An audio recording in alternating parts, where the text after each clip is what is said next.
A gente mostrou aqui no seu jornal que o PIB, o Produto Interno Bruto, que é a soma de todos os bens e serviços finais produzidos aqui no Brasil, fechou 2022 com crescimento de 2,9%, conforme dados do IBGE. Apesar disso, caiu 0,2% no quarto trimestre do ano passado, se comparado ao resultado do trimestre anterior.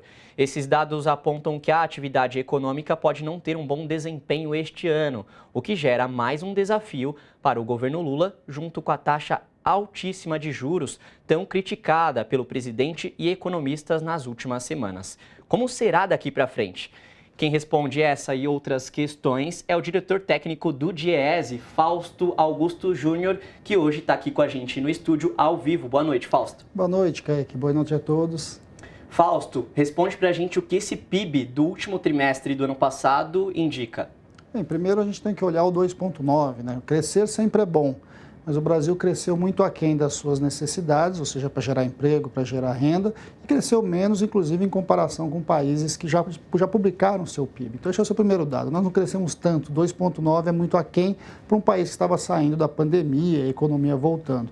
E, ao mesmo tempo, o que a gente assistiu agora foi que no último trimestre você teve queda econômica. Isso tem a ver com o conjunto de medidas que o governo Bolsonaro implementou no final ali e já indicava para essa queda da economia. Agora nós temos um grande desafio, que é a gente avançar aí nas mudanças da orientação da política de desenvolvimento para que a gente possa, de alguma forma, avançar esse ano para um padrão diferente do que a gente viu no ano passado. As projeções dos economistas indicam, por exemplo, que o IPCA, que mede a inflação, deve fechar o ano com taxa maior que a meta estabelecida pelo Conselho Monetário, né, que mede ali nacional. Isso aí. O que o governo precisa fazer, né? Isso pode ocorrer por quê? Mas é que a gente vai ter que enfrentar esse ano, que é a discussão da autonomia do Banco Central. O Banco Central é autônomo, ou seja, o atual presidente do Banco Central foi escolhido pelo presidente anterior e vai ficar pelo menos até o final do ano que vem. Olhando para isso, se você não mexer na taxa de juros, você segura a economia como um todo. E os anúncios do atual presidente do Banco Central têm demonstrado em querer manter essa taxa de juros. Eu acho que esse é uma grande disputa que a sociedade brasileira vai ter que fazer. Vamos lembrar, né? O presidente do Banco Central que está lá foi escolhido pelo governo Bolsonaro e defende uma outra visão de desenvolvimento econômico diferente do governo Lula.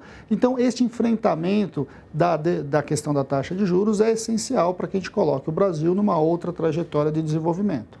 Uma outra questão, quais os caminhos, então, que o presidente Lula tem para melhorar a economia, Fausto? De alguma forma, os caminhos começam a ser apontados, né? O Brasil está reorganizando as suas contas, o Brasil está reonerando do ponto de vista de uma série de setores que foram desonerados tributariamente. Fala-se tanto da questão do equilíbrio fiscal, mas o governo Bolsonaro fez uma devassa, fez um corte de tributos em vários setores e está faltando dinheiro. Então, nós precisamos refazer essa movimentação que a gente está vendo. A reorganização do CARF está acontecendo e eu acho que tem um dado importante, a política de valorização do salário mínimo. O salário mínimo tem uma possibilidade significativa de ajudar no crescimento econômico, uma vez que vai distribuindo renda e você vai puxando a economia de baixo para cima.